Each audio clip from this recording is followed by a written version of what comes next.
Let's see if it fixes it on the screen now that there's a guest up here. Yeah, it did fix it. Okay, see, it kind of fixes it. Yeah, it did fix it. Okay, see, it kind of fixes it. Your age? I'm 25 plus. All right. So, what verses did you say you had that God condemns slavery? Yeah, First Timothy 1:10 and Luke chapter 6 verse 31. So in First Timothy 1:10 it reads that you shouldn't be involved in slave trading. Oh, hold on. First Timothy what? Depending on the translation. First Timothy chapter 1 verse 10. Let's see if this is God speaking here.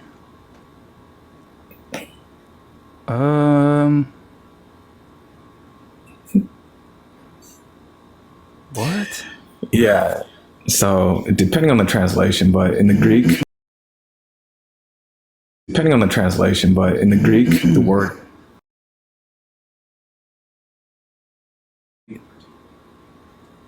Yeah. I don't believe in God yet.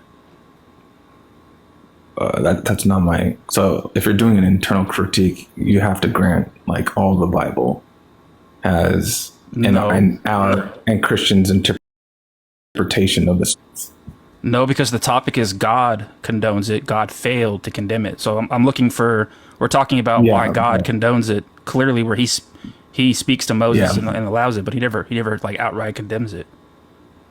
But within the Christian paradigm, right, we believe the scriptures are God breathed. Okay. Yeah. So when Paul writes something down, we believe that's inspired by God. Okay. So where in this verse does it say that slavery is bad? Yeah, well, it condemns slave trading. So the Greek word he used here is andrapodistis. I'm probably mispronouncing it, But and if but you look at the word in the lexicon, it means slave trader or kidnapper. does your God ever change? No, Then how come? Then his why are there divine nature never verses? changes. If God never changes, why are there verses where God clearly condones slavery, and then now we have a verse where it seems to be that He doesn't condone it? Wouldn't that be a change? Not a change of his character or his nature, but Does His morality ever change? Does His like moral stances ever change? no, he's always perfectly good. But Okay, so he then has why? permitted things. Yeah, yeah, I understand where you're going with this. Yeah. He permitted certain things under the old covenant, even though it wasn't ideal. Like for instance, in the New Testament, Jesus condemns divorce in very strong terms, perhaps with like one exception, right? But in the Old Covenant, Moses permitted divorce. So Jesus like restores the ideal, right? He gives like a higher morality, a higher standard. Is He's God like, a perfect moral lawgiver? is he a perfect moral lawgiver? Sure. So when God gives the law to the Israelites, instructing them they can own non-Israelites as slaves, that's a good law. I mean, again, he wasn't giving like the ideal morale, like the ideal law, like what they should do. It wasn't his ideal, pretty But you much. just said God's a perfect moral lawgiver. Yeah, but I think there's a So if He greater gives a purpose law for to the why. Israelites, if it, I whatever think, law He, yeah, sorry, go ahead. I think during that dispensation, like, I believe that God had his purpose for why he permitted it back then, Was that a per? but that was never the ideal, right? So that law wasn't perfect. I mean, I'll say it is perfect, but What? The law that allowed slavery is perfect? for that time period, right? But But no, well, no, not for that time period because but now God doesn't Christians, change, right? God's morality never well, when changes. So. so like when it reads God doesn't change, it's not talking about like His morality never his changes, law. right? No, well, yeah, and it's talking about his character and his nature. Okay, I got a question. If God's morality never changes, whatever God deems morally permissible is always morally permissible, correct? No. Wait, but God's morality doesn't change. So if God Yeah. makes a moral statement saying that slavery is permissible, wouldn't that mean that it's always permissible since his morality never changes? No. What? Okay, hold on. As a matter of fact, Jesus condemns it. All right. Oh, where does Jesus condemn slavery? I'd love to see. Yeah. So under the principle of do unto others as you want others to do unto you. All right. Treat others the way you want to be treated. Under that. Yeah, I want to ask you again. What verse does Jesus condemn slavery? Yeah, that's under that principle. No, that verse doesn't mention slavery. It doesn't have to. It's an umbrella. It doesn't have to. Yeah. So you could just address that to like anything. No, it's an umbrella prescription for Christians, right?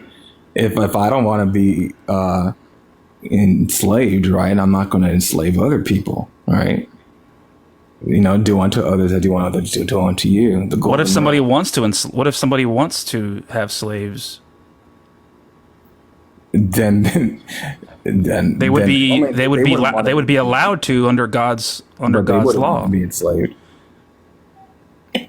Well, yeah, So, of course nobody would want to be enslaved, but Okay, so you wouldn't want to do that to other people. So under that principle, slavery is condemned. But I also have God telling me that it's morally permissible to have slaves if I want to.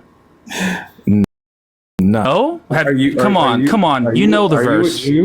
Are you a Jew under the? Well, when I say me, I'm like placing myself in ancient. Then I know. Well, when I say me, hold on, sir. It will be applicable to you. Sir, the old relax. covenant's been done with it. I know, sir. When I say me, I mean like I'm like pretending that I'm like in ancient Hebrew. You know what I'm saying? I didn't actually literally mean me, but like if I am an ancient Hebrew, I have an Israelite. I have a verse that tells me that I can have slaves if I want to. And on one hand, you're saying God is a perfect moral lawgiver, and then when I go to one of God's laws that He's given to His chosen people, you're telling me that it's not perfect. No, I never said it wasn't perfect. So the law that time. God gave to the Israelites, instructing them on how to practice slavery, was that a perfect law? Yeah, I said during that time it was permissible. During that time for those people, right? So that moral law from God is not perfect now. It's not. Well, does it apply to you? That's not what I asked you. That's not what I asked you. That moral law. Hold on. That moral law has been done. That law has been done away with. No, Jesus said that not one bit of the old law will go away until the heavens and the earth have he passed fulfilled away. it. What does fulfill mean? That he lived out the law. Right? Does fulfill mean abolish? Yeah. So in the New Testament, right? Like wait. Does fulfill mean abolish? You brought up the text, right? I'm just saying, sir. I'm asking you a question. I'm asking you. Hold on, sir. Okay, it doesn't mean abolish. Okay, all right. So when Jesus says, "I have not come to abolish the law, and I have come to fulfill it," and not one bit of the law will go away until the heavens, the earth have passed away. And if you want to be the greatest in the kingdom of heaven, you must follow and teach the old law. So don't sit there and tell me that Jesus did away with the old law. That's a lie. Yeah. You're straight up lying. No, he's talking about teaching his commandments, right? Not the Mosaic law. No, it doesn't. He's talking about the prophets' laws. Hold on, sir. He's talking about the prophets' laws. That's why he mentions the prophet, and those are Moses' laws that he got from God. So it's not just the Ten Commandments. It encompasses all of God's commands. Negative. And you know this. You know this. No. Yes, you do know this. You know this. Let me give you some scriptures, okay? So in John chapter 8, right, when the woman was caught in adultery with the man, right? You're pivoting away from slavery. Under Mosaic law, right? They were to hold on, sir. You're pivoting away from slavery. I don't want to talk about divorce. Well, you went away. You went this direction, so I don't know. No, you started bringing up Jesus abolished the old law, and I corrected you on that. You know that's a lie. You know Jesus did not say that the old law is abolished. Listen, bro, in the New Testament, it reads very clearly that we're no longer under the Mosaic law. I could give you a multitude of scriptures on that. Okay, then how come there's a scripture where Jesus himself is saying that not one bit of the old law will be done with until heavens and earth are gone? Sure, and Christians agree with that. But the purpose of the law was to show us that we need Jesus Christ for salvation because we can. All right, you're preaching now. That's preach mode. That's preach mode. No, I'm just telling you just relax for a second. I don't want to hear you preaching. Preaching? You just started preaching. I'm telling you what the doctrine. Don't tell me about how I need Jesus. I didn't say I'm talking about you personally, even though you do need Jesus. Why do I need Jesus? Why do I need Jesus? Because he failed to keep the law. There it is. I could tie it to that. Wait. Tell me why I need Jesus again. Yeah, because he broke the law. All right, I broke what law?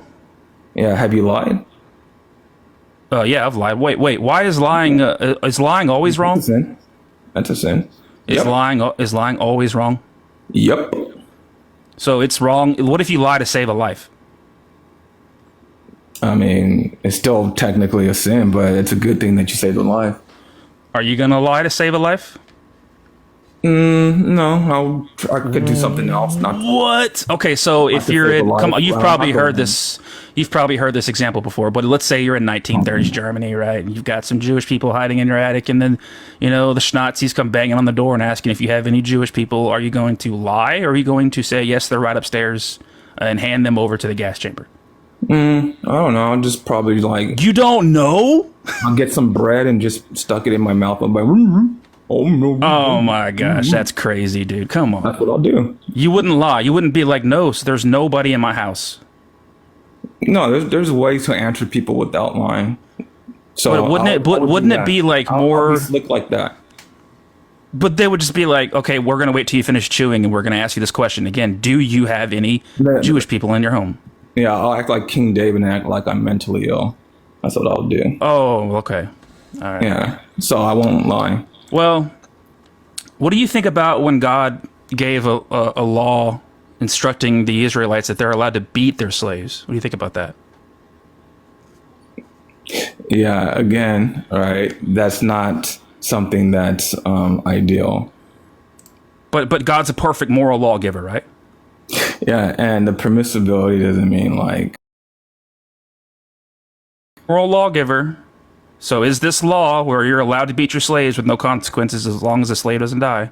Is that a perfect law? It's God's law, bro.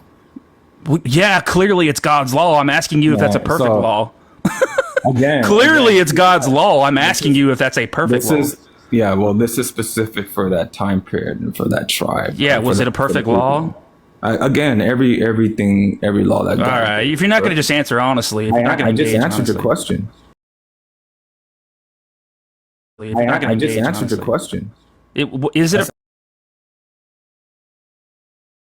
a perfect law from an all-loving God? For that time period for those people, yes. For that time period, but even though God's moral laws never change. Again, his morality still doesn't change. His standard is still the same.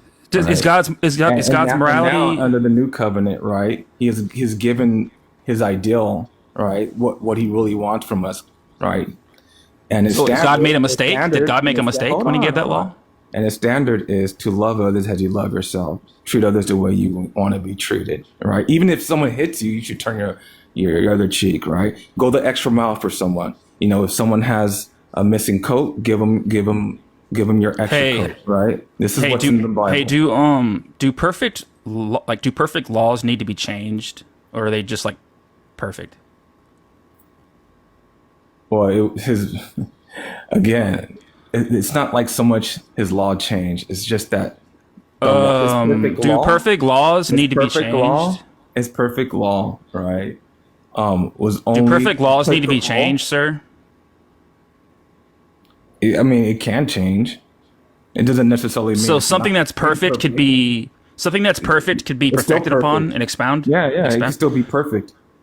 Even though it's already perfect, you could make it. Okay, so you're saying that a perfect law. You could change it. You could change. Hold on. You're saying that a perfect law could be made more perfecter? I didn't say that. I just said. Okay, so do perfect laws? Can perfect laws change? Yeah, it's possible. Change from what state? Okay, if a law if a law is in a state of perfection, can it change to a better state of perfection? No, because it's already perfect. Oh, there you go. It's already perfect. So why would you change a perfect law? Yeah, because again, it was for that time period. It was perfect for that time period for those people. All right. But perfection would entail that it's always perfect. But you know that, like, you know, things change in the natural, right? But if something's perfect, it would be perfection always. That's what perfect means. No. It was perfect for that time. It was perfect for that time period, for that dispensation, for that. Wait, I don't know. I'm pretty sure if something is perfect, that's like the supreme. That's it. There's nothing to expound upon it. You cannot add anything more to it to make it even more perfect. It's already perfect. That just seems like logic. That's what you are assuming, but that's not what I'm saying. But I think you're incorrect there. I think you're logically incorrect there. If something is perfect, how could it become even better? I never said it becomes better. So then if it doesn't get better and it's already perfect, why would it change? Yeah, because it was for different. Yeah, because it was for different. On what time period it's in, if it's already in a state of perfection. Yeah, because God had a plan, right, to show us that the law, you know, what is this answer? What is this answer? What is this answer? That we're sinners and that we need Christ. So if something is in a hold on, if something is let's try this again. If something is in a state of perfection, would it necessarily depend on what time period it's in? If it's already in a state of perfection. I mean, if it's does it make sense that it was perfect for a group of people for a time period, right? And since people evolve and things change, right? So you're saying it could become more perfecter? No, I didn't say that. You're saying that the perfect law could evolve. You're saying this law could evolve to be something in a better state of perfection, even though it's already perfect. No, again, you keep saying that's crazy to say. That's illogical. I never said that. You keep saying that. You're trying to like straw man my position. I don't think I'm strawmanning. I think I'm repeating what you're saying, and I'm repeating exactly what you're saying. But when did I ever say that it became more perfect? Or perfect? That's what you're saying. That's what you're saying. That you're saying that for that time, which entails that it's no longer good now. If it's not good now, then it wasn't perfect. Because that time period is no longer, right? And now it's no longer. Yeah. So like from like a biblical timeline, we're in a different dispensation, and now like God has given us like a new covenant where we follow like, you know, the law of Christ. And in the law of Christ, it's actually even the Old Testament as well, to love others as you love yourself. But now like Jesus is saying like, hey, is beating your slave loving? The two greatest commandments is to love God with all your heart. And the second one is just like it, to love others the way you love yourself. Is beating your slave loving? No, it's not. No. So God gave owning a slave is loving. So God gave has chattel slave, like having like indentured servitude. I mean, that's just what it is, right? And that is hold on. We talked about in the Old Covenant. Why would God give a law that's not loving if He's all loving? Yeah, because our hearts were hardened. So He showed like what? Yeah, like Dude, I thought you were better at this, and I thought you were better at this. Like, you're not doing very good at this. What do you mean? Our hearts were hardened. Yeah, their hearts were hardened and permitted things that. Why? Okay, like when it comes to our hearts, like when God says don't eat shellfish, like at least He said don't do it. Like even though we might have done it anyways, at least He said don't do it. Why didn't He say and also don't own a slave and beat them?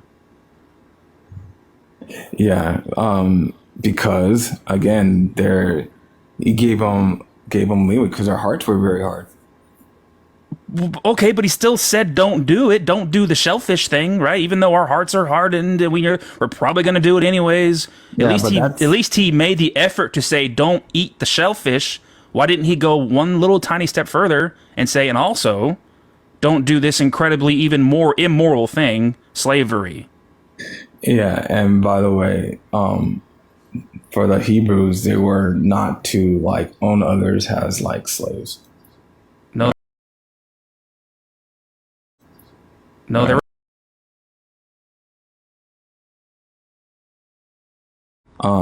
Can you address the point I just made, though? I'm answering. I'm answering. So what are you answering? What question are you answering? Just so I clarify that you're on track. Yeah, so like about the whole beating stuff. So like God allowed the Hebrews to punish other tribes and nations, right? And it's possible that God used them to like, to punish them with slavery. But the whole like beating your slave with a rod. Yeah, Exodus 21 is. I think Exodus 21 is almost explicitly about the indentured servants. I think that like foreign. It doesn't start talking about foreign slaves until Leviticus. You should know this, sir. This is your book. Can you give me the passage, the exact chapter and verse? Oh yeah, it says Exodus 21, and you can start at 20. It says, when a slave owner strikes a male or female slave with a rod, and the slave dies immediately, the owner shall be punished. But if the slave survives a day or two, there is no punishment, for the slave is the owner's property. Yeah, I think that's talking about foreign slaves. But let me double check. I think it probably applies to both, I would argue. No. Because if you read all of Exodus 21, it's mainly talking about Hebrew servants, Hebrew indentured slaves, or Hebrew indentured servants, and stuff like that. And then when it gets to 20, it talks about a slave owner striking their male or female slave. I mean, I would say you could apply that to Leviticus foreign slaves and also their Hebrew slaves.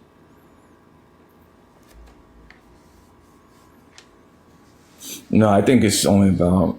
So, like, why would God allow? No, how are you coming to that conclusion? Yeah, because it's actually in the text. Where does it say this is only about your foreign slaves? Hold on, let me bring it up on my laptop. Because it makes a clear distinction between the treatment you're allowed to give to your Hebrew slaves as opposed to their foreign slaves. Your foreign slaves, you can treat them as slaves and ruthlessly, but you must not rule ruthlessly over your fellow Israelites. So that you can, and you can't like what? Yeah, and the Hebrew is not like chattel slavery. It's like indentured servitude. No, not the foreigners. Yes. The foreigners, you can own them for life. The indentured servitude only applies to your fellow Hebrew. Yeah, that's what I'm talking. Yeah, so. Yeah, but there is chattel slavery. But there is chattel slavery. The Israelites were allowed for the foreigner. Right? Yeah, and that's crazy. Like, why would an all-loving God allow this? Again, God used the Hebrews to punish other tribes. Like we read that all throughout the Bible. Punish them for what? Punish them for what? Yeah, like they were involved in like child sacrifice. Where's the verse for that? You want? Okay, so I'll give you it. So where's the verse that says that these foreigners who were owned by the Israelites were sacrificing their children? And it even says you can own children as slaves. You telling me that children were sacrificing other children? You can own children as slaves, like yeah. Leviticus 25 says you can own the foreigners and their children as permanent slaves and pass them on as property to your to your children. Yeah, as inheritance. Can you read it verbatim? Yeah. Where did it go? I had it up here. I forgot where I put it.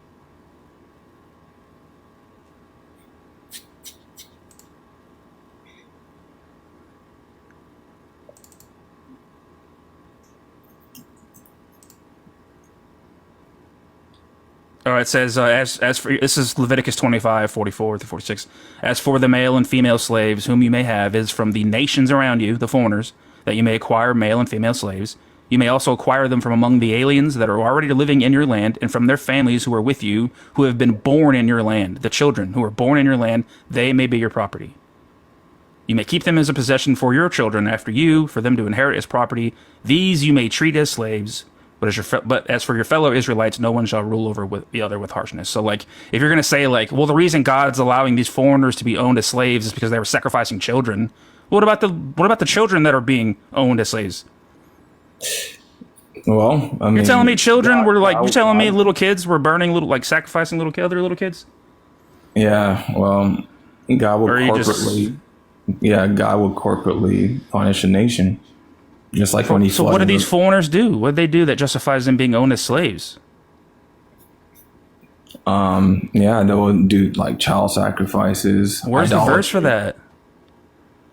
You want the verses for that? Idolatry, like worshiping another god, worshiping idols. Yep. So you think that if somebody is not a Christian or doesn't worship your God, you think it's justified for them to be owned as a slave forever? No, that's not.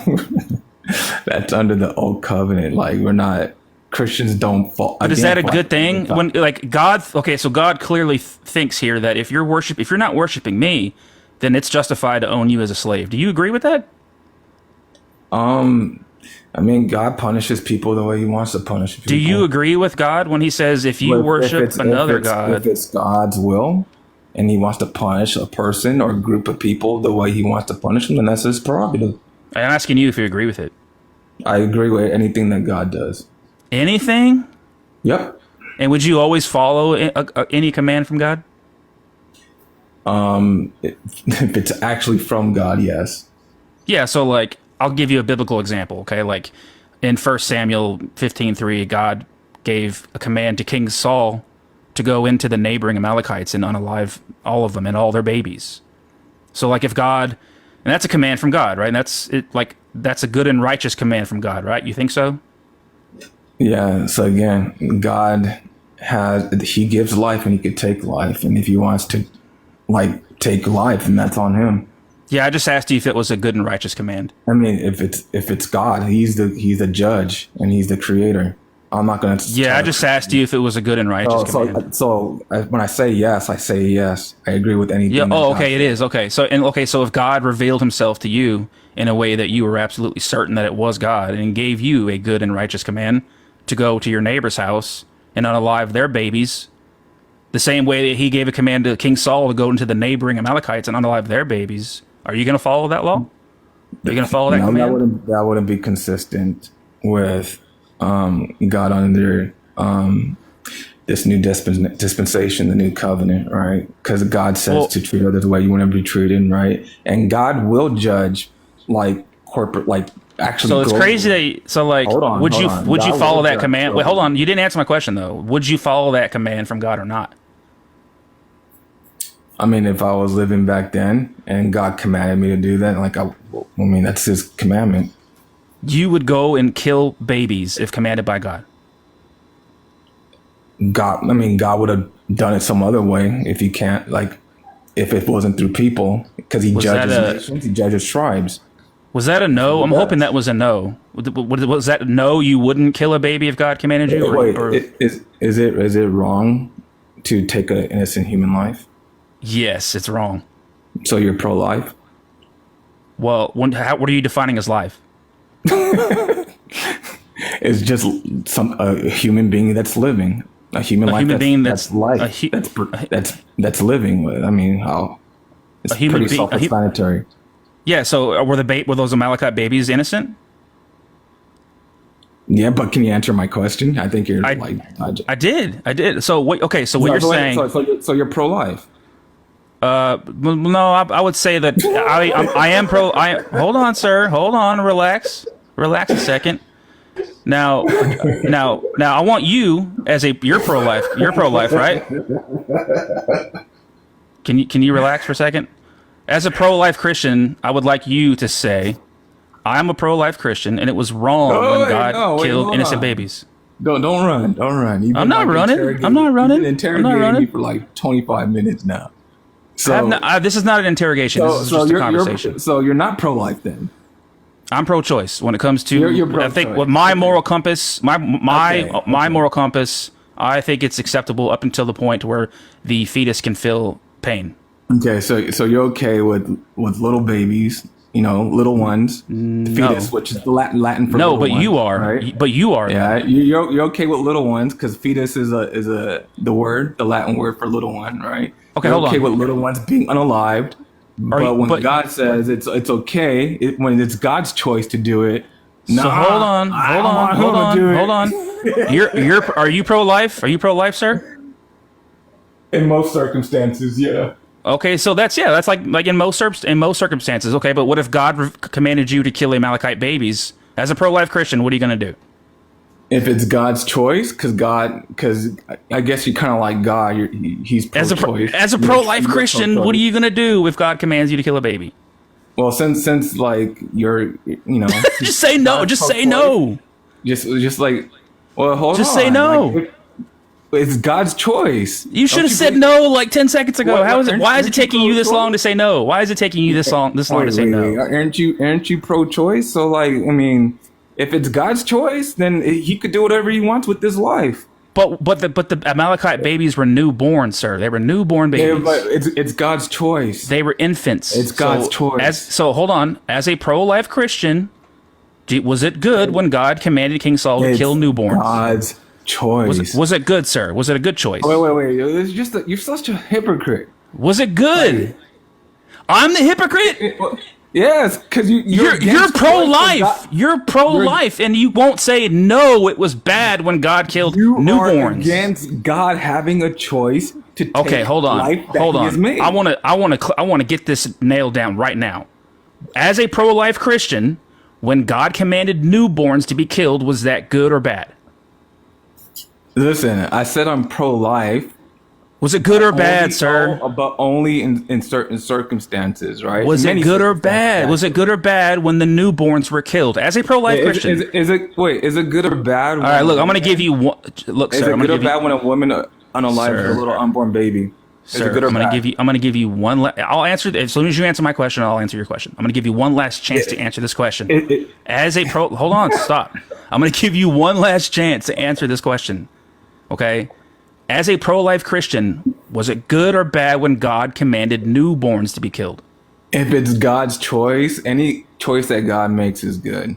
Okay, so that's crazy. You're like a pro-life Christian who thinks that it's okay for newborns to be killed. But I'm the hypocrite. Okay, yeah, I'm the hypocrite. You're against God having choice. Dude, sir, you just said you're a pro-life Christian that thinks it's good. You're okay with human lives being unalive, so don't go there, hypocrite. No, I'm not okay with innocent beings. You're okay with unborn babies being alive. How? Oh, if they're unborn, hold on. If they're unborn, how are they being killed? Because it's alive. How can you unalive? But it's unborn. What are you talking about? How can you unalive something that's not that's not alive? That doesn't make sense. Yeah. So okay. So you're gonna call me a hypocrite, but you are a hypocrite. But okay, if somebody who's is there any pro-life stance that accepts newborns being killed? I mean, there are some like fringe pro-choicers are okay with that. No, you're fringe. You're the fringe.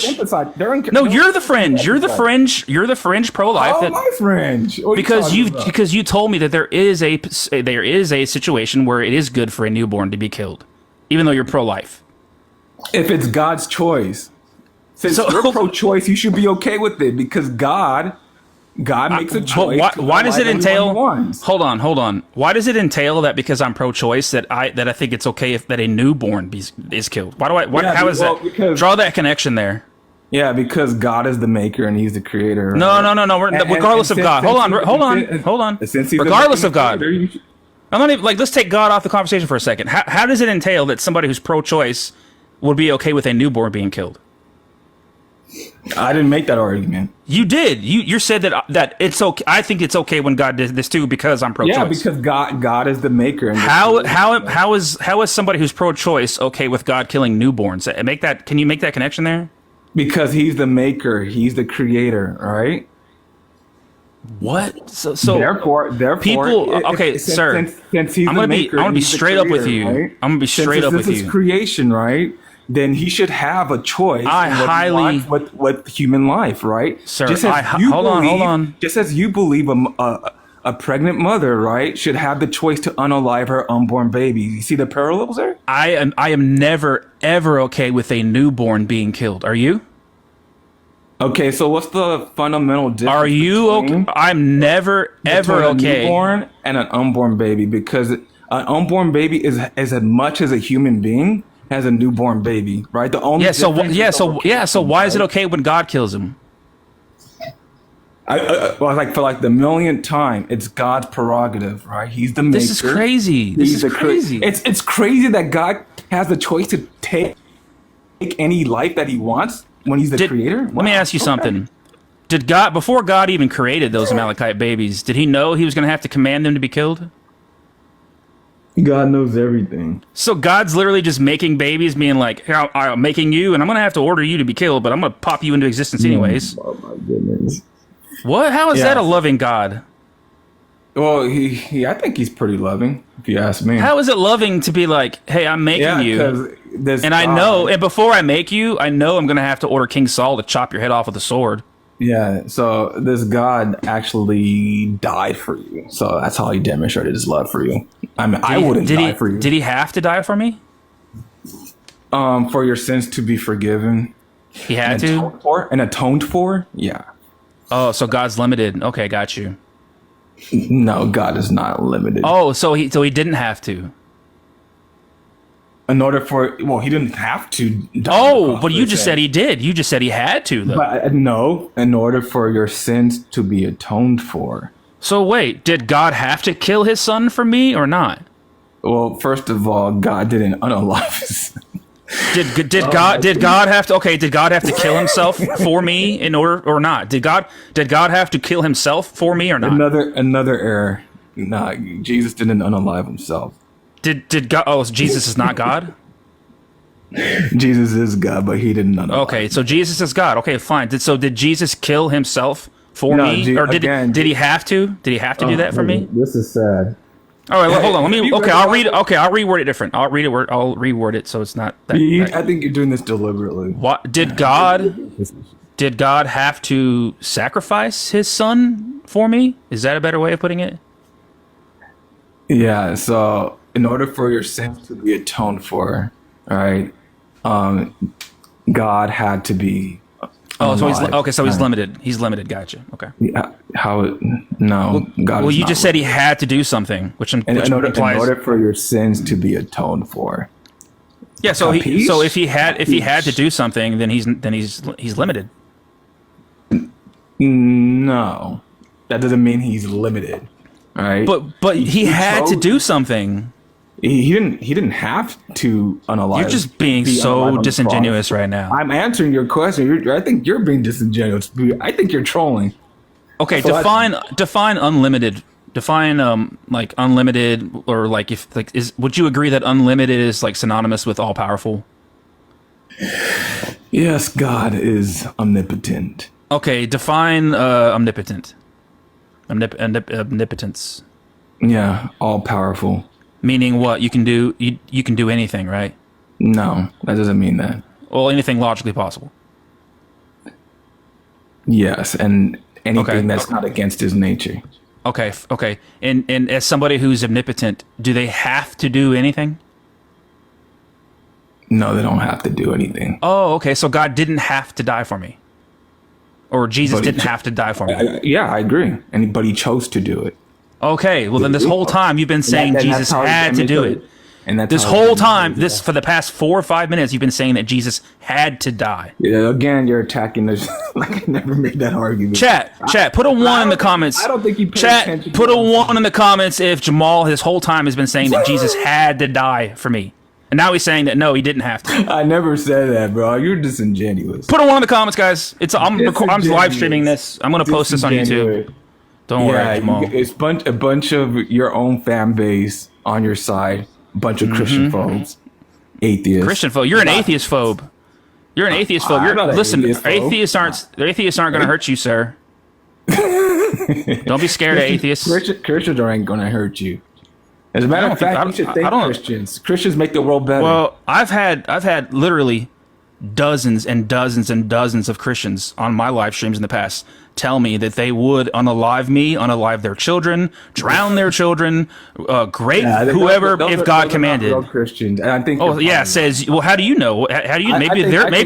Maybe they are the true Christians. Maybe they are the true Christians because they would do anything God commanded them to. Nah, I think you're fibbing. You're lying. No, Jamal, go back and watch all my freaking on my page. I have all these little bits and snippets and highlights of Christians telling me this shit, dude. All Yeah, there's literally like 100 of them. Yeah, that's not following Jesus. The real Jesus said, all right, the Jesus of the Bible said. Those are the Christians. Those are the so-called Christians that I am kind of afraid of. Oh my goodness, are you just exaggerating? No, Right? I'm not exaggerating. Christians are based. All right, if it weren't for Christianity, this world will be in a much darker spot right now. Oh, okay, yeah, I'd love to hear this argument. Go ahead and make the argument for that. Yeah, it's like, well, if it weren't for Christians, right, we wouldn't have human rights, the human rights that we believe in today, because a lot of it was rooted in Judeo-Christianity, right? Yeah, yeah. What's the argument for that? Yeah, what do you mean? What's the argument? It's rooted in Christianity, in the Bible. No, but like, yeah, give the argument. You're just restating your claim. Yeah. So, like in the Bible, it teaches to treat others the way you want to be treated, aka that predates the Bible. Like all kinds of cultures. Well, listen, you don't need the Bible. You don't need the Bible for that. Hold on. It's emphasized in Christianity, and as a matter of fact, that is the second greatest commandment of all the commandments. Right? You don't need the Bible for that. You don't think that our species. Hold on, sir. You don't think that our species ever came to the conclusion that, like, hey, maybe we shouldn't treat each other bad. Maybe we should treat each other nicely. Until the Bible, until 3,000-year-old ancient barbarians wrote that. Then how come pagans couldn't do it? So pagans weren't treating each other nicely? Nah, man. What's the evidence of that? What's the evidence of that? Yeah, like okay, but Christianity has some barbaric shit too. Examples. Hold on. Okay, but the ancient Hebrews, they were barbaric too, sir. No, Christians. Yes, they were. No, they were barbaric. The Christians were the one getting thrown into the Colosseum. Let me ask you something. Lions, right? Let me ask you something. The Christians who are being persecuted. All right, just because. Hold on. Is this barbaric? Let me give you a verse. I want you to tell me if this is barbaric or not. Okay. If you go out to war and you see a beautiful woman and you desire her for a wife, so you kill her family and you capture her and take her captive and take her back to your house, and she cuts off her clothes and cuts her hair off, and you go into her and make her your wife. Is that barbaric or not? Yeah, so in warfare, right? In that time period, if a woman loses her husband and her family, right? Who's gonna like take care of her, right? Well, but you could just let her go, though. That's up to her. One. Yeah, and when you read, I think you're reading from like Numbers 22, if I remember correctly, right? No, or Deuteronomy 20, if I remember correctly. Yeah, but couldn't you just let her go? Hold on. Couldn't you just let her go, though? Wait, could you just let her go? That's what it reads in the chapter. If you read the whole chapter, that's what. Yeah, you can let her go if you're not pleased with her after you go into her. Nowhere does it imply that she doesn't have a choice, right? Yes, it does. She's been captive. She's been captured. If you're hold on. You're implying that she gave consent. Hold on. You're implying that she gave consent here? You're the one implying that she can't give consent. Okay. If she gave consent, then why was she captured? Yeah, because you have to take care of people who... Hold on. You didn't answer my question. Family has been unalive, bro. Like no, seriously. You don't. You can just let her go. You don't have to take care of her. You can let her go. Well, I mean, you can, but again, yeah, right? Wouldn't that be better? Would it be better to just let her go? This is like the norm when it comes to warfare, right? But hold on. But the difference here, right? The Hebrews were commanded not to force themselves on women or girls who they're not. It says you can capture a woman. Jamal. No, hold on a second. It does not. It does not. It says you can capture them and take them to your home and go into them. Yeah, and only if they're your wife. Is that grape? Right? Is that grape? No, only if they're your wife, right? And she has to consent. Hold on. Show me where she consented. Yeah, it's in the Jewish commentary. Like there has to be consent when it comes. Show me in the verse. Show me in the verse where she consented, even though she's being captured. No, I'm talking about to like the marriage. Would you consider this to be grape, Jamal? It's not grape. Okay, so the Bible actually condemns grape in Deuteronomy. Well, no, it doesn't. Actually, if somebody if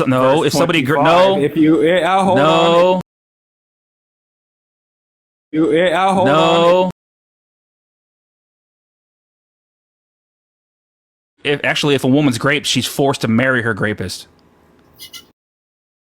No, you know that's this. not true. Yes, No, yes, it is. You know this. Lies, lies, lies, lies. It's not a lie. I'm Stop okay. lying.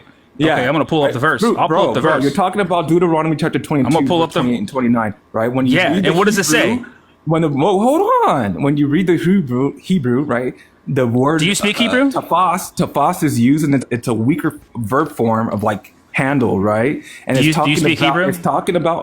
You could just go to Bible Hub and look at. Do you speak Hebrew? Bro. Do you speak Hebrew? Yes or no? I don't speak Hebrew, but you could go to and read a lexicon. Now let me ask you something. Let me ask you something. So it's not talking about grape. Okay, so if this happened to your mother, if somebody was at war with your mother's family, and they saw your mother and was like, "Damn, she's looking good over there. I desire her for a wife," and they killed your mother's parents.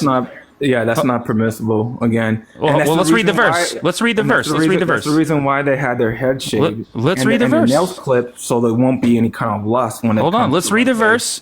Let's read the verse, and I'm gonna insert your mother into this verse, and then I want you to tell me this is grape or not. Okay? If this happens to your mother, let me know. By the way, what is your position? Like, are you an atheist? I'm like a more agnostic. I'm just simply not convinced that God exists. I don't make the positive claim. Simply not convinced that God exists. I don't make the positive claim that God. When it comes to God, but don't pivot away from this verse. When you go out to war against your enemies, and the Lord your God hands them over to you, and you take them captive, suppose you see among the captives a beautiful woman, your mother, okay, in this example, whom you desire and want to marry. So you bring her home, your mother, to your house, and you shave off her head, pare her nails, discard her captive's garb, and remain in your house a full month. Your mother has remained in this house a month, mourning her father and mother. And after she's done crying for her father and mother for a month, you may go into her and be her husband. In this situation, has your mother been captured and raped? Yeah. So again, it doesn't. You're trying to assume. Wait. Yes or no? In this situation, hold on. No. You're assuming that grape is involved because that's what you're doing. Then just say no. Yeah, you're lying. Just say no, Jamal. No grape is involved. In this situation, has your mother been captured and raped? No. Even though she's been captured and taken into this man's house for a month where he goes into her and she's not free to leave. Well, what does it say that she can't leave? Show me where it says she can leave. She's captive. No, she's his captive. No, she's his. Okay, if you're somebody, hold on, Jamal. If you're somebody's captive, are you free to go? Yeah, it means, and that means in that one instance. If you're somebody's captive, are you free to go? Yes or no? It doesn't say that it's mandatory to keep them. If you're somebody's captive, are you free to go? Yes or no? So you're being disingenuous again. If you're somebody's captive, are you free to go? Yes or no? Yeah, you're free to go. Bro. This is the shit that Christians have to do, dude. This is the fucking shit Christians have to do to just like justify shit like this. It's crazy. If you're a captive, you're free to go, guys. Hey, if you're a captive, you're free to go, guys. Hey, you're doing well, and you?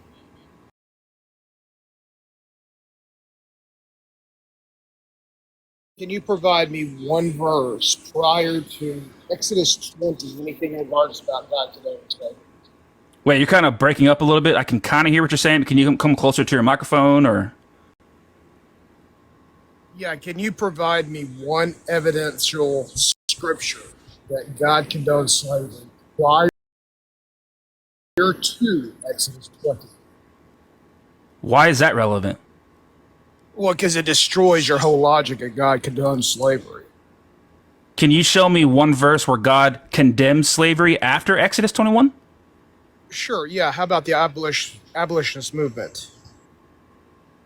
You know what where is the abolitionist movement mentioned in the Bible? Yeah, for example. Wait, what verse mentions the abolitionist movement? Well, sure, yeah. Who the sun sets free is free indeed. What verse mentions the abolitionist movement in the Bible, sir? I clearly just said what the verse was. Did you not hear? What? Oh, I'm sorry, I was laughing. What's the verse again? I mean, you're laughing at yourself because you're making yourself look like an ass. Okay, what's the verse? I would say probably right around John 8:36. I think that's a good. I think it's a good passage. Okay, let's go to John 8 and see if it mentions the abolitionist movement, guys. I just clearly said, "Who the Son sets free is free indeed." I just clearly said that. Obviously, you're not listening.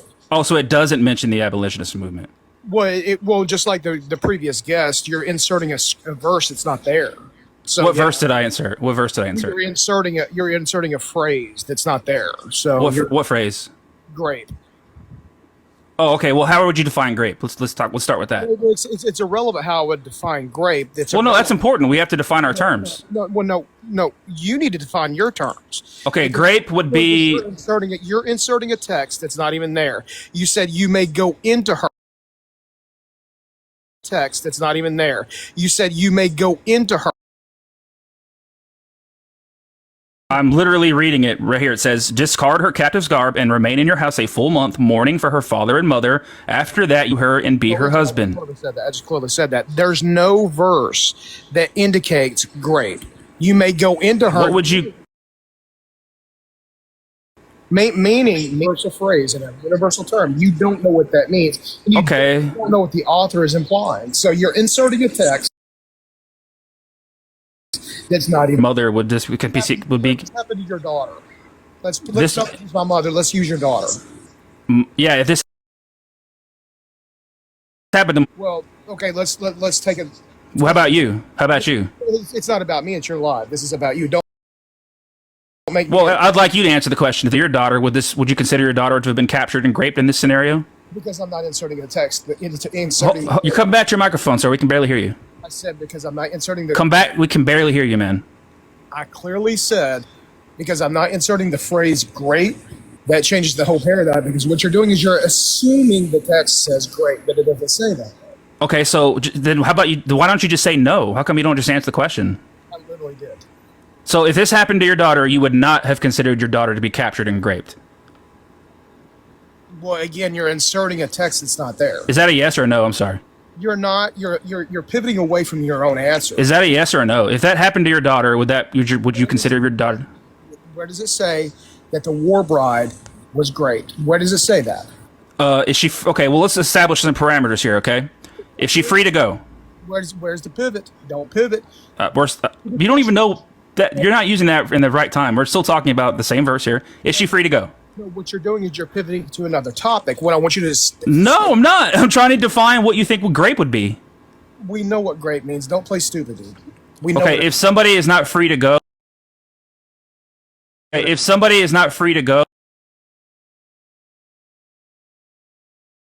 woman's been raped. Okay, here's some things. One, she's been captured. Hold on. We can't hear you. We can't hear you. Well, maybe you should get a new microphone because I'm clearly. Or, I'm sorry. No, guys, is it just me or?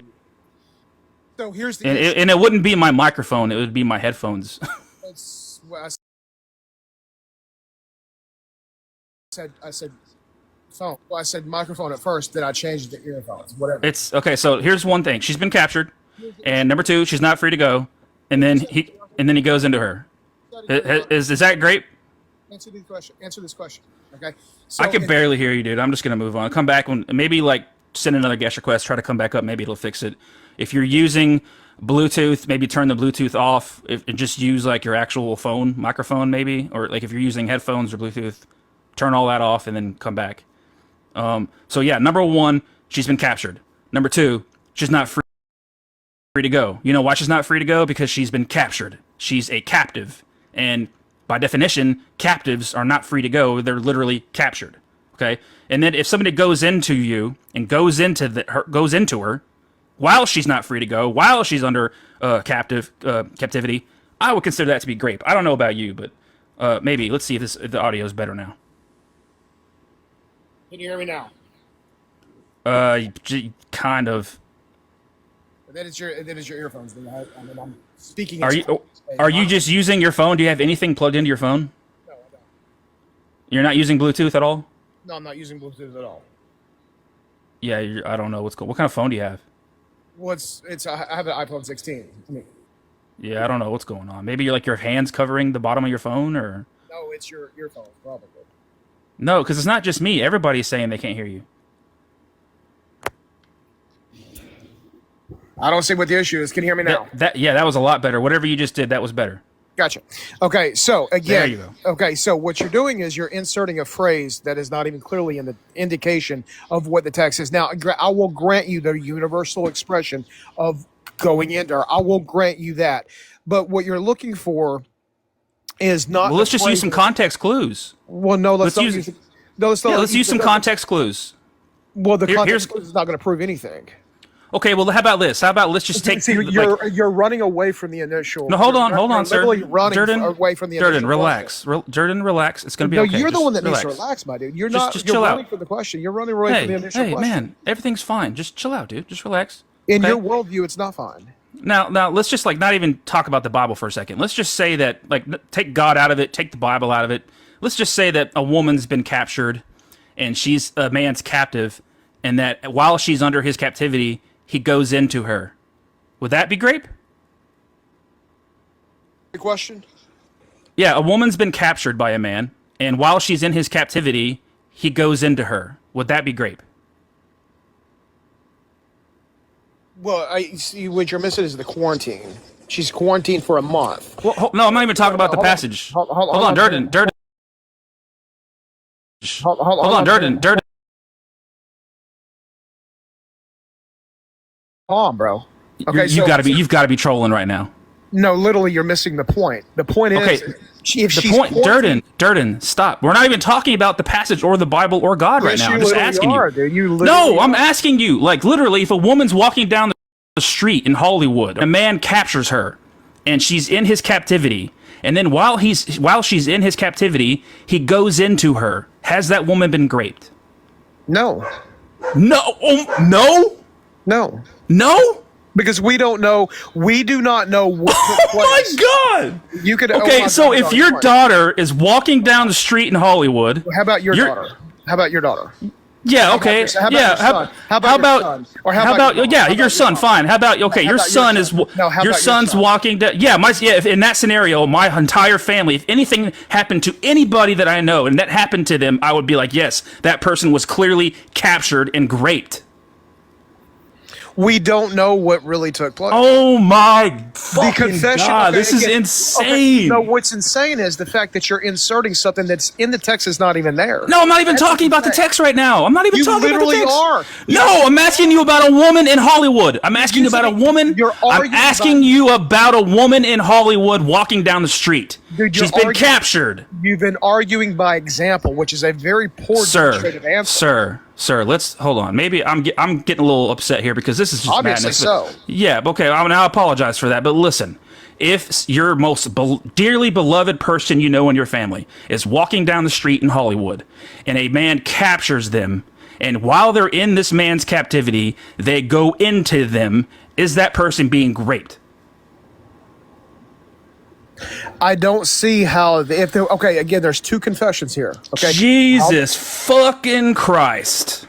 Jesus fucking Christ. This is what Christianity will do to you. This is literally the bending over backwards you have to do because he knows that if he says yes, that's exactly what's happening in this passage. He knows that if he says yes. I asked him, just for you guys, just go over this for a second. Let's just rehash this little tiny conversation, okay?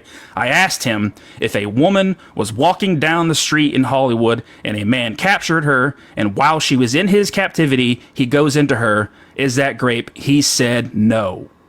And then I asked him, what if that happened to the most beloved person in your life?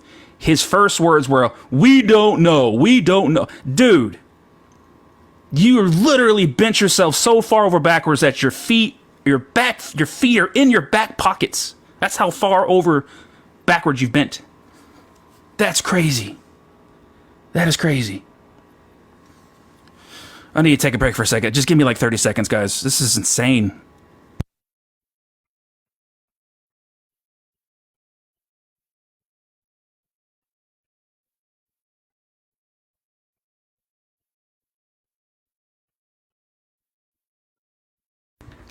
Okay, I'm back. Sorry about that. Monstera, I see you in the guest request. I'm just only taking opposition right now. It's good to see you. It's good to see all you guys. Thank you all for being here. Thank you for... Make sure you guys are double tapping that screen. And make sure you guys are sharing the live out. And Make sure you guys. Oh, also, guys, I have my YouTube linked in my bio. I think I'm one subscriber away on YouTube from hitting 1K subs. I'm like literally. I think I'm at like 998 or 999 subs. So like all of you guys, if you could just literally, and while you do it, you can still hear me talking. Literally, click on my bio and click the YouTube link. It'll take you to your YouTube app, and then please hit subscribe. If all of you guys could do that, that should put me over 1K subscribers, which is pretty cool. That's pretty cool. All right, let's go on to the next guest, guys. Yo. Hello, Jordan. What's your age? 30. All right, sweet. What you got for us? Just every time I see this slavery stuff, I think about Exodus 21:16, where it says that slavery or kidnapping was illegal, and Deuteronomy 23:15, where it says that if a slave runs away, you're not supposed to return them to their master. Okay, well let's go with the first one. Clearly, that's about like kidnapping somebody who's like free and like not buying it. Hold on. Clearly, that is about kidnapping somebody that is free. It's not clear. Yeah, it is clear. And even if I were to grant you that, sir, even if I were to grant you that says no slavery, well, then now we have a contradiction in your book here, because there's a verse where it says that you can have slaves. Well, the Bible says that. So now what? The Bible says that the borrower is a slave to the lender. Does that mean literally they have no free? No, it's just like a mortgage. Biblical slavery was just a mortgage. It's a debt contract that workers had with their masters. Just like you have a boss, you have a bank that you have a loan from. It's no different. It's voluntary. Okay. Well, I'm not. When I say biblical slavery, I'm not specifically referring to the voluntary, like indentured servitude, where like a Hebrew can sell himself to his fellow Hebrew. I'm talking about where God gave specific instructions to the Israelites, telling them that they can own non-Israelites as slaves for life. You can own them forever and pass them on to your children and treat them as slaves. Why do you assume that's involuntary? Because they can't run away, they can't. Well, it says you can own them forever. It says you can own them forever and become slaves forever too. Well, yeah, if you give your Hebrew indentured servant a wife and a kids, when his 7 years is up, he gets to go free on his own. Or if he comes in with a family, he gets to go out with a family. But if while he's in your indentured servitude and you give him a family, when his 7 years are up, he has to go out on his own. But if he wants to keep his wife and family, he has to devote himself to you for life. Then you pierce his ear against a doorpost. Now you own him forever. It's like a trick. You can like a loophole where you can trick your Hebrew slave into owning them for life. No, it's a business contract. They could leave at any time, but then they show me that verse. Show me that verse where it says they can. Show me that verse where it says they can leave at any time. It's Deuteronomy 23:15. It says, "Do not return a slave if they ran away." But so they're running away. They're not leaving freely. I got you. So that's not really leaving freely, is it? Well, if they're not free to leave, then why don't the Jews force them to go back to their master's house? If they're not free. So you're saying that. So you're saying, okay.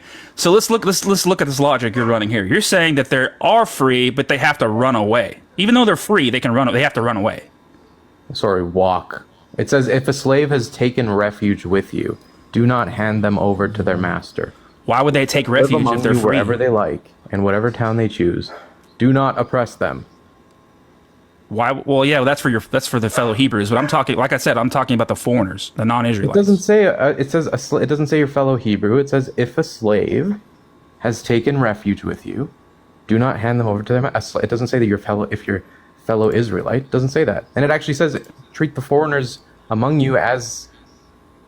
Free foreigners, foreigners who travel into the land of Israel freely, not the slaves. So hold on, what is it? Deuteronomy 23, you said? Deuteronomy 23:15. All right, let's take a look at it. And Exodus 21:6. I mean, bro, you can't kidnap. Period. Okay, great. Well, yeah, like Exodus 21:16.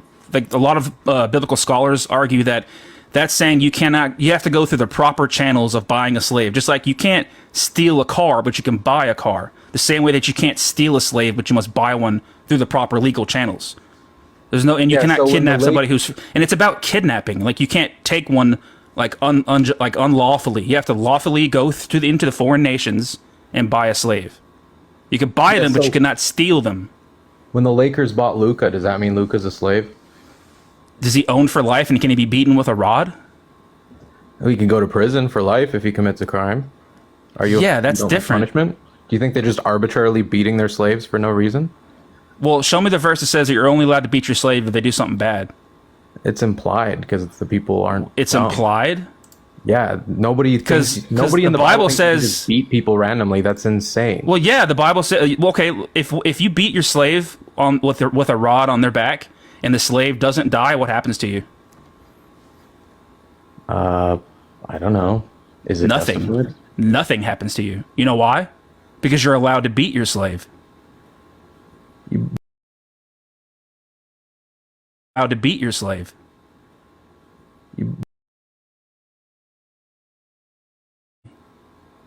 Yeah, but they're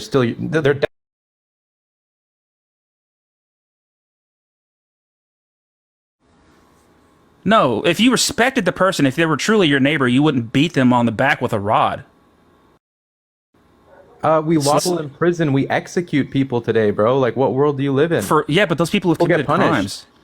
Do I think that the prison system is perfect? Absolutely not. And so that's still Yeah, same bad. with So the what's your slaves. You don't point? just get to beat people randomly. Nobody. In the Bible you do. In the Bible No, you get you to beat don't. your slave. You're insane. Okay, That's okay, crazy. okay. So if you beat your slave on the back with a rod and the slave doesn't die, what happens to you? I don't know. Did the slave deserve it, or are you just assaulting someone randomly?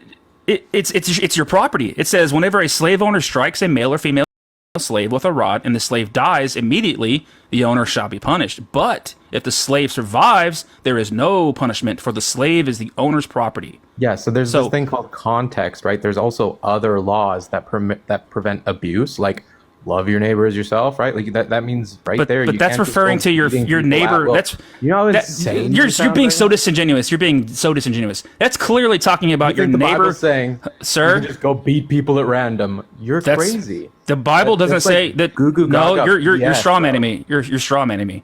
The Bible doesn't say you can just go beat people at random, but it That's does what say. you're saying. No, You're saying I'm you not beat saying. your slave for any reason. Just Jordan, hey, today Jordan, I'm gonna no. go beat my slave.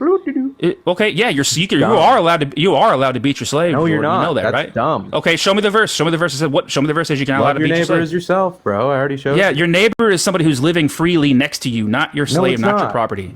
Everybody's your neighbor, even the Samaritans. That's the whole story of the Samaritans. Okay. So then, let's say I grant you that. Now we have another contradiction in your stupid book.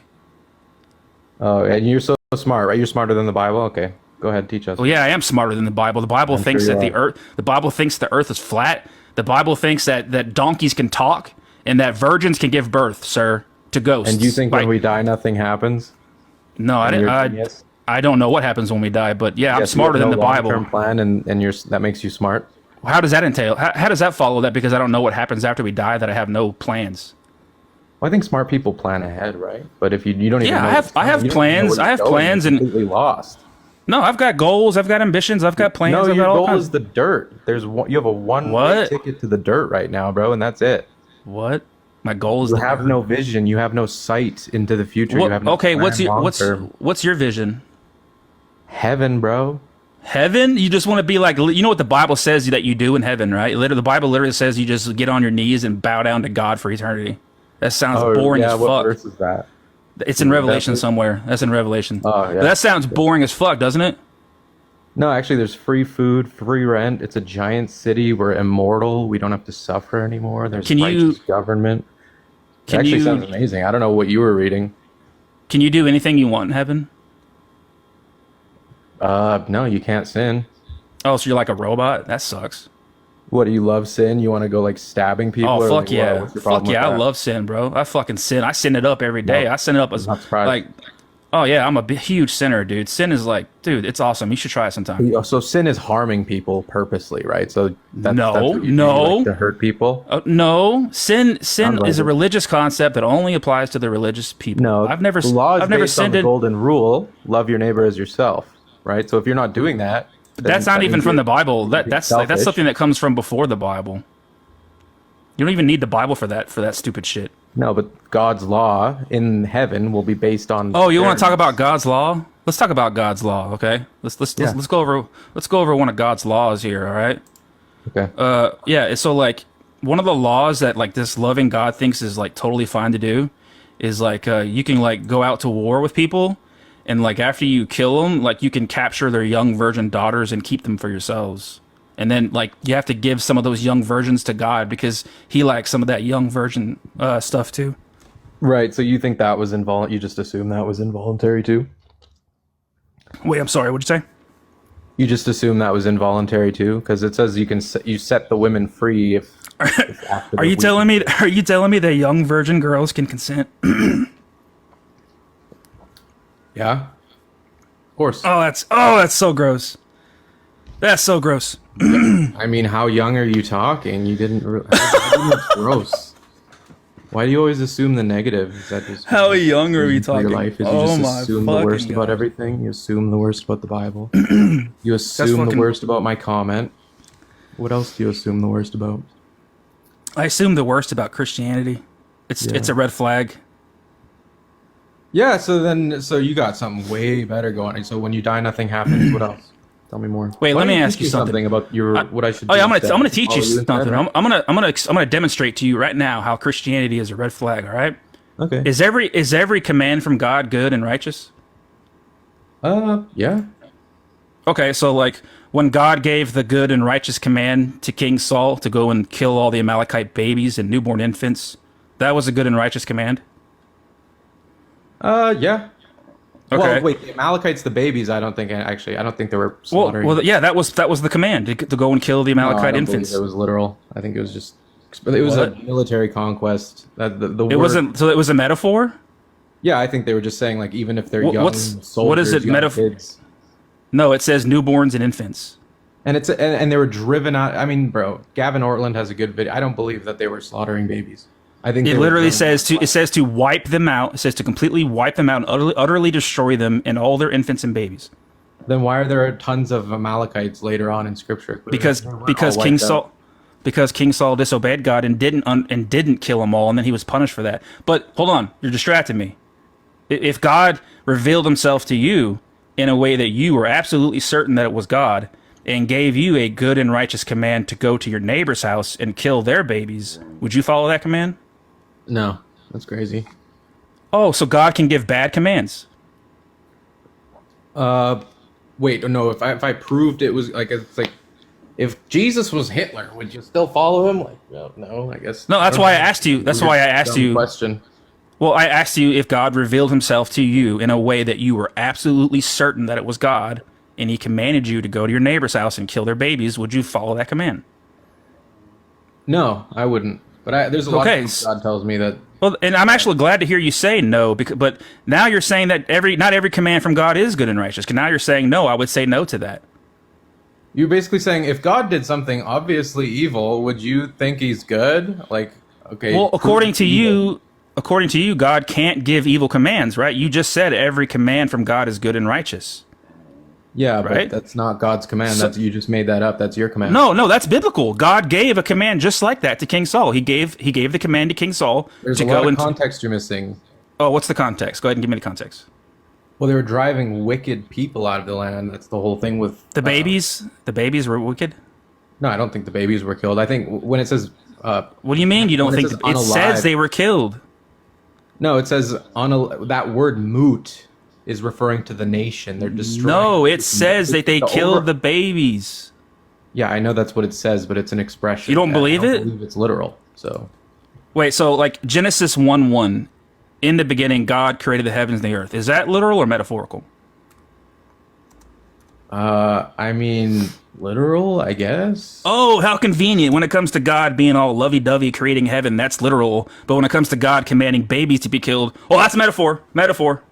Yeah, I think so. I do that a lot. Yeah, do you see how disingenuous that is? Why? Because you're like when it comes to a verse I like, it's literal, but when it comes to a verse where it makes me uncomfy in my tummy, it's a metaphor. Well, clearly you're missing something because the Amalekites were still alive after. What's the justification for killing the Amalekite babies? I don't think they were killed. Let's read it, okay? Samuel said to Saul, "The Lord sent me to anoint you king over his people Israel. Now therefore listen to the words of the Lord. Thus says the Lord, I will punish the Amalekites for what they did in opposing the Israelites when they came out of Egypt. Now go and attack the Amalekites and utterly destroy all that they have. Do not spare them, but kill both man and women, child and infant. You tell me that's a metaphor. When the word kill there, one of the meanings is it refers to the perishing of a nation. And so when it says destroy, kill. Yeah, you know that's genocide, right? It's saying, well, okay, yeah, they were pushed out of the land. Is that good to like genocide? Is that good to genocide an entire group of people? I think God, if they're evil and wicked, he can kick them out of the land. It's his land. So was that a good and righteous command from God to destroy those evil, wicked people? Yeah, I think so. But that's not the end of the story. Okay, so if God revealed himself to you in a way that you absolutely knew it was him, and he said, hey, your neighbors are evil, wicked people, and their babies are evil, I command you to go into your neighbor's house and kill their babies, are you going to follow that command from God? No, probably not. Not right now. But why not? They're wicked, evil people. Because there's no context. The context is God just shows up. It would be that's such an impossible situation. How is it impossible? How is it impossible when God literally did that in the Bible? This is biblical. Because they had a close relationship with God the entire time. They were meeting with him face to face in the tabernacle every single day. That's not me. I don't have a direct face to face. Like he was in a pillar of smoke. They were witnessing miracles day after day after day. I haven't seen Jesus. He doesn't hang out. He doesn't hang out in my room. And by the way, they knew the tribes there were evil. Okay, but since the time God, of Abraham, they knew God was wicked. I don't know anything about my neighbors. Is God possible? Is it possible for God to reveal himself to someone in a way that person would know without a shadow of a doubt that is indeed God standing before me talking to me? Can God do that? I don't know. Honestly, I think you could always find a reason to deny it. I didn't ask you about denying it. I just asked you if God proof. If it's proven, then it can't. If God's all powerful, right? He can do all possible things. Yeah. So what if God can do all possible things? Then it's possible for him to reveal himself to somebody in a way that they know it's him. He can make himself known to people. Correct? Maybe. Why are you You're not being honest here. You're being. You don't want to answer because you know. Assume I'm being dishonest. Like, is that just because you know that it is logically possible for God to reveal himself to somebody and make his reality, make his existence known. God can make his. Because you could always say, "Oh, it's a simulation, bro," or no, not if God makes you know. Not if God makes you know. If God makes you know, that's your opinion, bro. Like, okay, sure. What? So you're saying it's not possible for God to make his existence known to somebody? No, I think there's an element of faith, right? Oh my gosh, dude, you're not being logical. So you're telling me that's not logically possible for God to make his existence known to somebody with certainty. Like this person would have absolute 100% certainty that it's God. He's made himself known to this person. I think it's not for anybody, he could do that to anybody. No, I don't think he could do that to anybody. Then he's not all powerful. Then he's limited. He's not. I mean, whatever. What do I know? I just don't see how I just don't think it's possible. I think there's always going to be some guy like you. Like if Jesus came down from heaven tomorrow, you'd probably be like, nah, BS, no way. You'd probably deny. No, absolutely not. Absolutely not. If I saw Jesus, if I saw God, I would believe in him. Now, would I worship him? Absolutely not. I would say, no, dude, I will acknowledge your existence. Fine, you're real. But dude, get the fuck out of here. You're so immoral. You're evil. You're like a bloodthirsty maniac. I would never worship this God. Like the idea of worshiping something is just so cringe and weird to me anyways. But how would he be able to demonstrate? I guess he could maybe demonstrate that he's all powerful. So I don't know. Whatever. Okay, why are you asking? Because you want me to admit, or you want to ask if I'm going to go unalive my neighbors? Because yeah, if God made himself known to you where you had absolute certainty that it was God, and he gave you a good and righteous command to go and kill your neighbor's kids, would you follow the command? No, I just don't. I don't think. No, I wouldn't. That's good. I'm glad to hear you say that. I really am glad to hear you say that. That's good. I'd be But like, that sorry, means man. that means you're acknowledging now that God can give bad and evil commands. No, because I don't think he would do that. He would know I would never do that. But so what? he just But wouldn't what do you act. mean he wouldn't do that? He's already done it in the Bible before. He's done it. Well, he okay, told did King it to Saul. them, but he didn't do it to me. I don't think he would. Yeah, do it to me. but you can't sit there and say God would never do it. When he clearly shown that he's capable of making that type of command before. So the whole You like, asked well, if God, I the would whole do it, like, and I'm saying the no, I whole wouldn't. God would never do that. God would never. You cannot say that. For one, you can never know I can't that. say And he number would, two, though. well, yeah, you can say he would because he's done it. He's demonstrated in No. First Samuel. Yes, he's demonstrated in First Samuel that he's capable of making that very Doesn't mean command. he'll do it again now, today. Yeah, but he's capable of it, right? He could, but it doesn't mean he will. How do you know he will? Yeah, okay, I know. He could, but it doesn't mean he will. How do you know he will? Yeah, okay, I know. No, you know I'm real, and I know all things, and I got a plan, and I'm giving you a good and righteous command because I'm all loving and all neighbors are evil. They're the descendants of Amalekites. Go and kill their babies. What are you gonna do? I'll say no, but this question That's is like awesome. me asking you. Hey, I'm glad you say no. I really am glad you say no. This question is like me asking you, hey, if God was actually good, would you think he's good? What? How is that? That's not even remotely what I'm You're asking. begging the question, like, oh, if God did something evil, would you think he's evil? Wait, you got? Are you a troll? Are you a troll? Is this guy a troll? Like, I think it's a ridiculous hypothetical because the context is. How so is it different. ridiculous? How is it? You're telling me that okay? It's so the Bible's ridiculous then because this hypothetical is biblical and you're calling it ridiculous?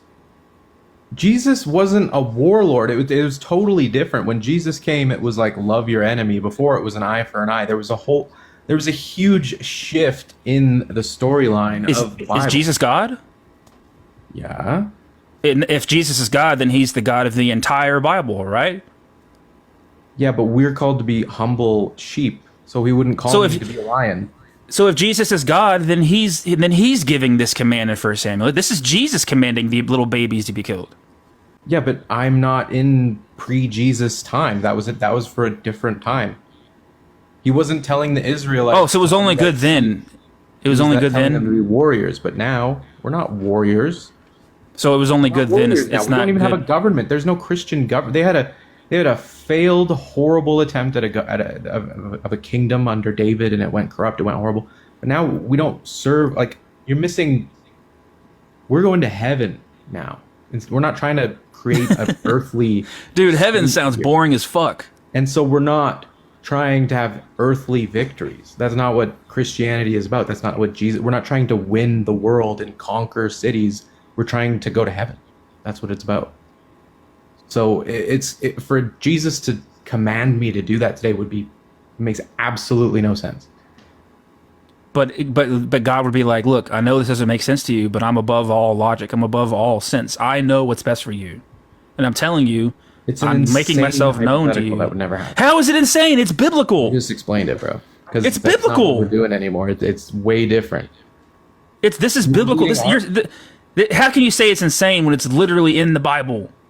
Because You're telling me the Bible's insane. And Saul and all the kings of Israel, they were fighting. What you're saying is you're saying that not sounds. doing that. You're saying that sounds insane. That's literally what I'm saying. It is insane because it's in the Bible. It's fucking insane.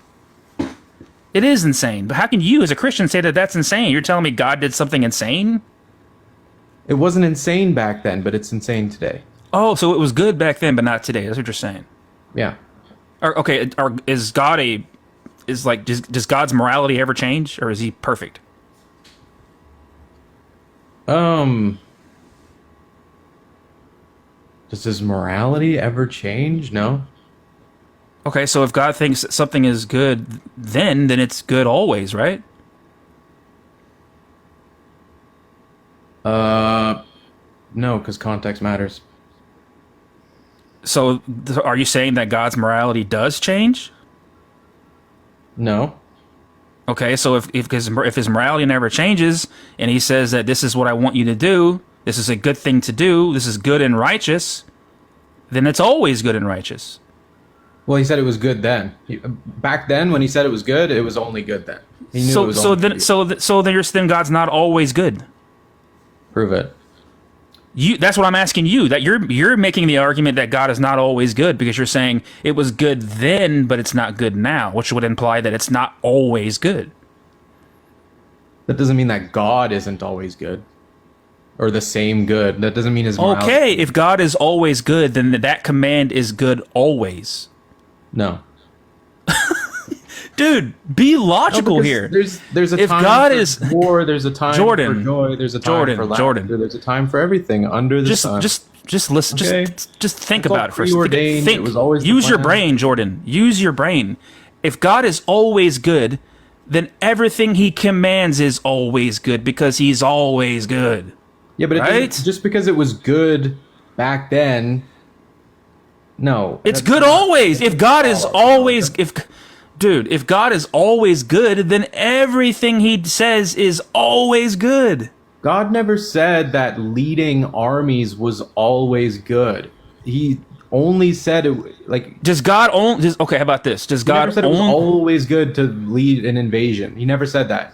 It was Okay, one just- specific instance where he gave the command. There's no reason to assume that applied across all time Okay, forever. okay. Does God only do good things? Is the sky blue? Is water wet? Does the sun shine? All right. He doesn't want to engage anymore. I don't think. Thanks for being up here, Jordan. I appreciate you coming up.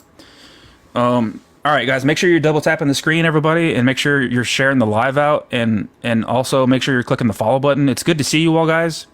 I know I just mentioned this, but I'm really, really hyped about this. Like, I think I have like 1 or 2 subscribers on my YouTube away from 1K subs. So like, if like anybody is here, please click the little YouTube link in my bio. It'll take you straight to your YouTube app, and you can hit subscribe. Just do it right now. Like, you'll still be able to hear me talking and everything. It'll take you 5 seconds, and then I should be over like 1K subs on YouTube, that's pretty cool. If there's any Christians in the chat, feel free to send a guest request. We're discussing biblical slavery here, and you know, whatever else you'd like to talk about, pretty much. Yeah. We've had some interesting conversations here so far. And this whole thing is being recorded on a live stream is being recorded. I'm gonna post the entire thing on YouTube. So if you were a guest on here today and you want to go back and watch our conversation and you want to see where you were wrong and where I was right, the whole thing will be uploaded tonight and you can go back and watch it. I'm still like, my jaw is on the floor right now about the guy who's I asked him that if a woman was walking down the street, I asked him that if his like most beloved family member was walking down the street, and that if she was captured, and while she was in this man's captivity, if like he went into her, would that be grape? And he said no. That was like insane. I was like, what the fuck? Oh, I'm already at 1K. It's nice. 1K subscribers, guys, on YouTube. That's sick. That's pretty sick. But yeah, how's everybody been doing? Thanks for the shares. Zips up. Appreciate you. What's up, Jack? Good to see you, Jack. What's up, everybody? It's been a long time since I was live on my account here. Where have you been? I've been around. I've definitely haven't left TikTok. I'm always on TikTok. I just haven't been going live. How's Champ? Champ's doing great. Thank you for asking about Champ. He's doing great. I appreciate you all. Oh, somebody said that like the gift goal or something, like the gifts weren't even like available gifts or something. I don't even know. I'm not really concerned with the gifts. But I appreciate the gifts though, guys. I appreciate that. Is this a one-time thing? Are you back on the grind? Yeah, I mean, I'm not going to be doing this as often as I used to, that's for sure. The reason I quit going live so much was just because I just kind of lost like the passion for it. I got like, I was just doing it too much, and I was just, the conversations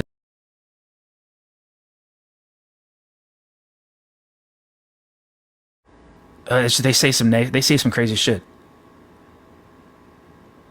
And like I've just been busy with other stuff, you know, like I bought like, sorry for all like the vegans in the chat, or like if there's any vegans here, I apologize, but like I bought like a Traeger pellet grill, and I've just been like smoking, like I've been really like hyper focused on like smoking like ribs and like, you know, like pork butts and chicken and like briskets and stuff. Like I've only done like 2 briskets, but I've been like really hyper focused on that. Like I've been thinking about starting like a barbecue like YouTube channel.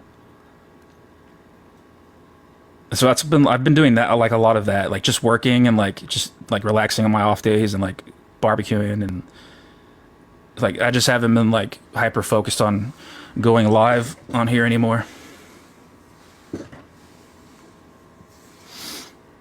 I appreciate that, John. There's a lot better than me, that's for sure. But I appreciate that.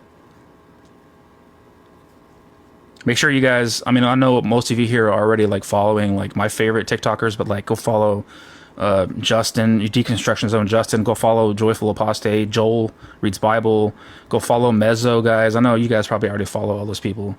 Becky, what's up, Becky? Good to see you. I've been watching Ian a lot. Ian is so funny. And I've been watching Born Again Atheist. I've been watching her a lot. That girl's crazy.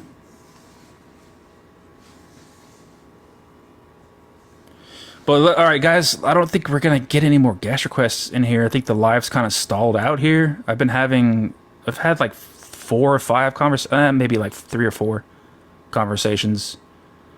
Yeah, Thinker. Yeah, I watch Thinker a lot. Well, I like when I'm on nights and I get off at like 5 in the morning, I always watch Thinker on the way home, because Thinker is always live at like all the time. Why did God put death penalty on owning slaves or selling people? Why did God put death penalty on owning slaves? He didn't. What about ice cream? I have seen ice cream. I've seen that person before.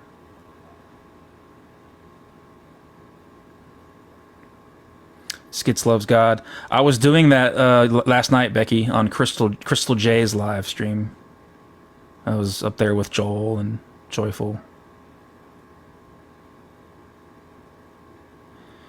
But if there's any Christians in the chat, or if there's any believers in the chat, if there's anyone in this live stream that wants to come up here and discuss biblical slavery, or pretty much, we can talk about anything you guys want to.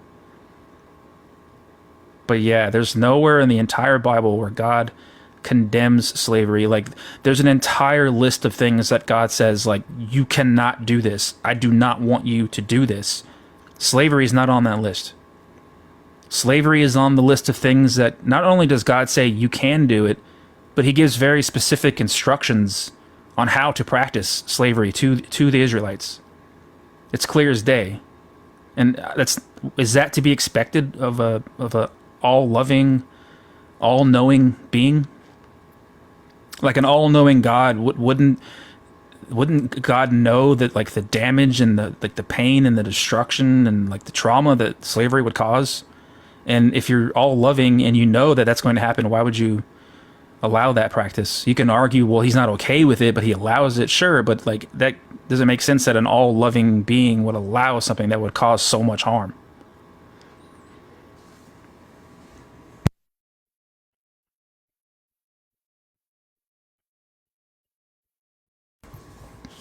It's almost like those laws didn't come from God. It's almost like the laws came from, like, I don't know, 2 or 3,000 year old ancient goat herders, barbarians who didn't know where the sun goes at night. It's almost like those laws came from them. Isn't it weird how, like, all of God's laws are, like, relevant to, like, the time period of the culture that wrote them? It's weird.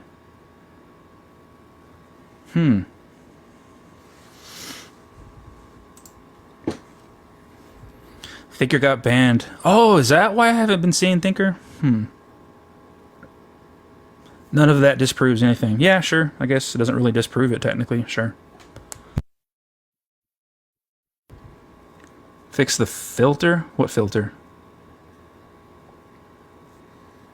What are you talking about, NJ? Fix the filter.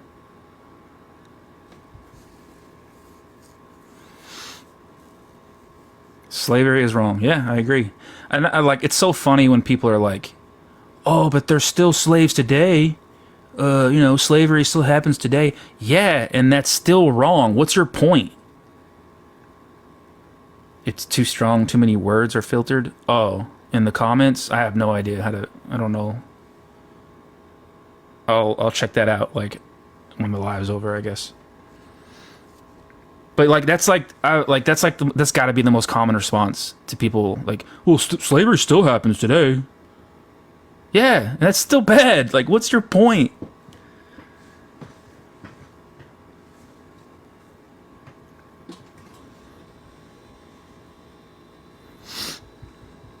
I wish AT was still doing TikTok. Yeah, that's true. I haven't seen AT in a long time. Or Mike Burgundy.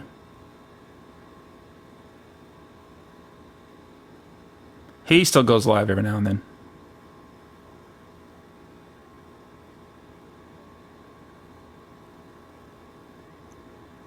Is the Bible a moral book? Absolutely not. Pastor Friendly, yeah, I don't think Pastor Friendly is ever coming back. AT got canceled? Oh, no. Sheesh.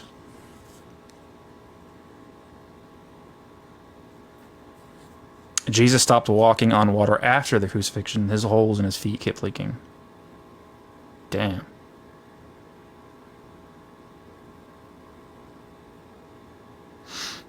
Well, guys, I don't think we're going to get any more guest requests. How long have I been live for?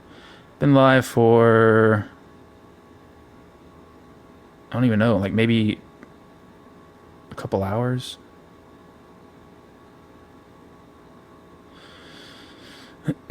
Yeah, almost 2 hours. Does Days for Demons go live? Yeah, Days goes live like he does like video game lives. I've seen him not as much lately, but he does go live and play his video games, which is really entertaining actually to watch Days, hang out with Days and watch him play games. What's my stance on what? What topic? Like, my stance is that like the God character of the Bible, like the character of God as like he's written in the Bible is like he's evil. He's a psychopath. Yeah, I agree, Jack. Jack, I always catch your live streams in the morning at work too. Like when I get to work at like 6 or 7 in the morning, I always see you just playing your guitar.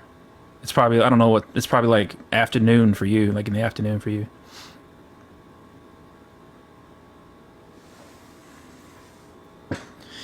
The biblical God is the single most evil literary character ever created. Yeah. Dude's insane.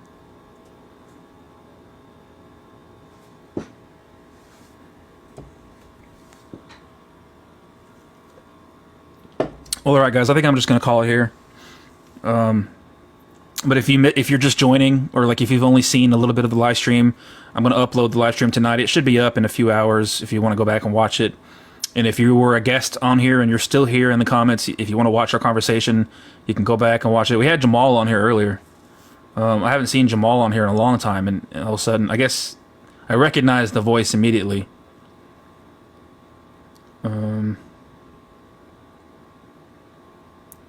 He was who Becky? Who are you talking about?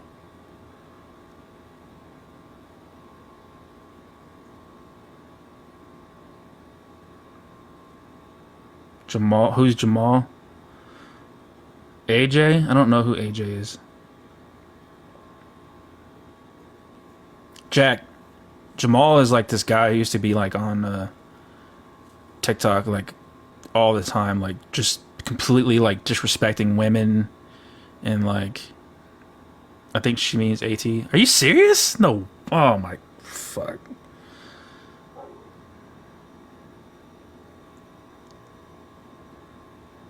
Oh my goodness. This just like people aren't who you think they are, you know? They just aren't. That's crazy. Like that's why I keep my circle so small. Like I don't really want to make friends with people on here. Just don't know who they are. I have like 3 good friends on here, maybe 4. I don't like. I really keep it small. Like,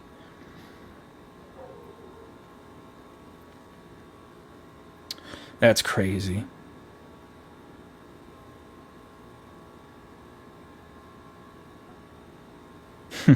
Yeah, Days. Days, you're one of my good buddies.